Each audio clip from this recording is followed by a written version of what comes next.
In the years leading up to World War II, Japan had a vision: to dominate the Pacific with unmatched naval firepower. The heart of that vision was Yamato.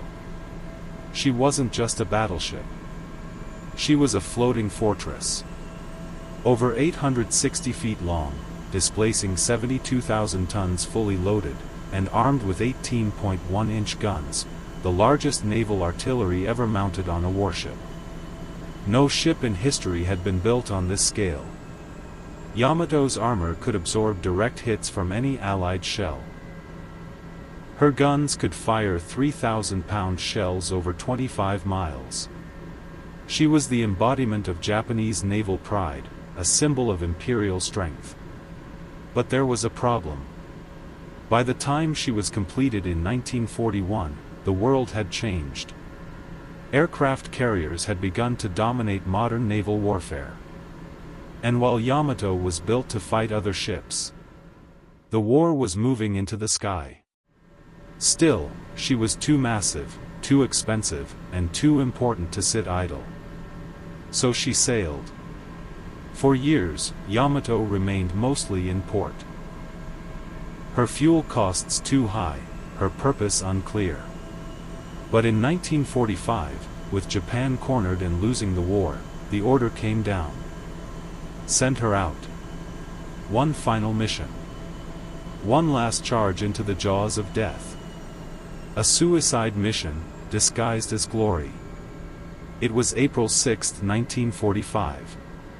Japan's empire was collapsing. The Allies were closing in on Okinawa, the last stepping stone to the Japanese mainland. In a desperate move, the Imperial Navy activated Operation Tengo, a last-ditch strike. The plan? Send Yamato, the most powerful battleship ever built, on a one-way mission to Okinawa. She would sail with no air cover, no support fleet, and only enough fuel for a one-way trip. The orders were simple and brutal. Beach the ship. Fight until out of ammunition. Then let her become a fortress, or be destroyed. Captain Kosaku Aruga knew what the mission meant. So did the crew. Over 3,000 men boarded Yamato, many writing farewell letters to loved ones. Some were still teenagers. They were told the mission would turn the tide of war. But deep down, they knew. They weren't going to win. They were going to die with honor. At 4 p.m., Yamato left Tokuyama Harbor, escorted by a handful of destroyers and cruisers. Her massive engines roared. Her black smoke stained the sky. She cut through the water like a force of nature. But the American fleet had been watching. Long before Yamato ever saw Okinawa. The U.S. Navy knew exactly where she was going. And in the sky above, hundreds of carrier-based planes were already preparing for the strike. April 7, 1945.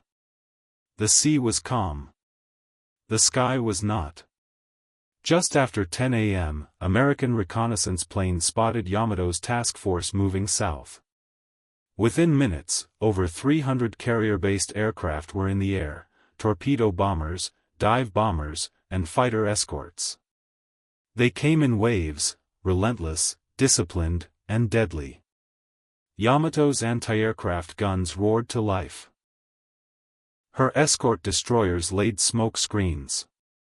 But the sky was filled with metal. And Yamato was massive. Too big to hide. Too slow to dodge.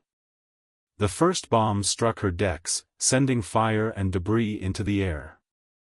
Then came the torpedoes, slamming into her port side, one after another, tilting her hull. She returned fire, hitting several American planes, but the sky kept coming. Dive bombers pierced her armor. Fires broke out across the ship. Her listing became severe. Internal compartments flooded. And then came the moment that sealed her fate. A massive internal explosion, possibly in the magazine, ripped through her hull. At 2:23 p.m., just hours after the attack began, Yamato capsized and exploded. The blast was so powerful it was felt miles away. A mushroom cloud of smoke and flame rose over 6,000 feet into the air. The sea boiled. Debris rained down. In just one day, the pride of the Imperial Japanese Navy had been erased. The sea quickly swallowed what was left of Yamato. Of the 3,332 men who sailed on her final mission, only 276 survived. Thousands were lost, trapped inside the hull, burned in the fires, or thrown into the air by the explosion. The waters around her wreck became a graveyard. In less than 12 hours, the most powerful battleship ever built had been annihilated, without firing a single shell at an enemy ship. The sinking of Yamato marked more than the loss of a vessel. It was the end of an era. The final chapter of the battleship as the ruler of naval warfare. From that day forward, aircraft carriers would define sea power. For Japan, Yamato became a national symbol of both pride and sorrow.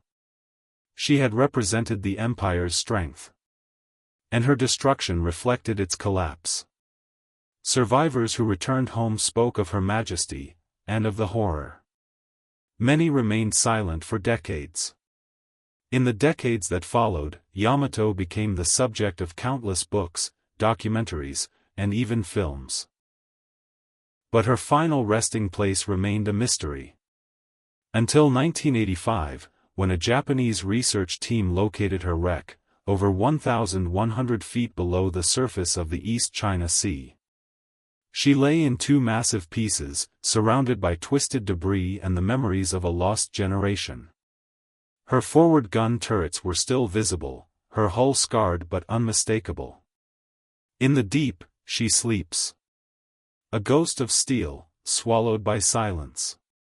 Today, the name Yamato carries more than weight, it carries myth. She wasn't just steel and firepower. She was national pride forged into a war machine. For many in Japan, she represented an ideal, strength, honor, and the will to resist against impossible odds.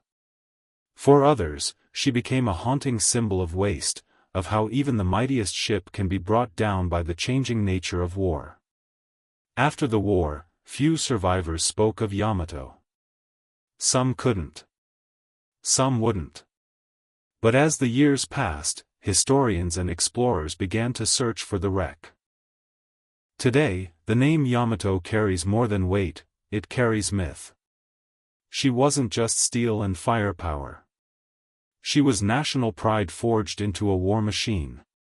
For many in Japan, she represented an ideal, strength, honor, and the will to resist against impossible odds. For others, she became a haunting symbol of waste, of how even the mightiest ship can be brought down by the changing nature of war. After the war, few survivors spoke of Yamato. Some couldn't. Some wouldn't. But as the years passed, historians and explorers began to search for the wreck. In 1985, a Japanese research team located her, lying over 1,100 feet deep in the East China Sea. They found her in two large sections, surrounded by debris, ammunition, and silence. One of her iconic triple-gun turrets still pointed upward, as if she were still searching for a target. In 2015, deep-sea footage gave the world a clearer look. The wreck is heavily corroded, but unmistakable. Her shape, her scars, still speak. She rests where her mission ended, a final monument to a navy that no longer exists, and to a generation lost. No diver visits Yamato. No light reaches her. Only machines descend now, recording what the sea has preserved for nearly a century. Long after the guns fell silent and the wreck was forgotten beneath the waves, Yamato's story kept echoing, in classrooms, in naval archives, and in the hearts of the men who lived through her loss. The war moved on. Japan surrendered. The world rebuilt. but Yamato never truly disappeared. In Japanese culture, her name became legend, spoken with reverence, grief, and national memory. She was featured in books, documentaries, and even anime and films. Not just as a warship, but as a symbol of a country's ambition, and its heartbreak. For naval historians, she became a study in outdated power, a behemoth built for a kind of war that no longer existed. For military analysts, Yamato proved one thing above all.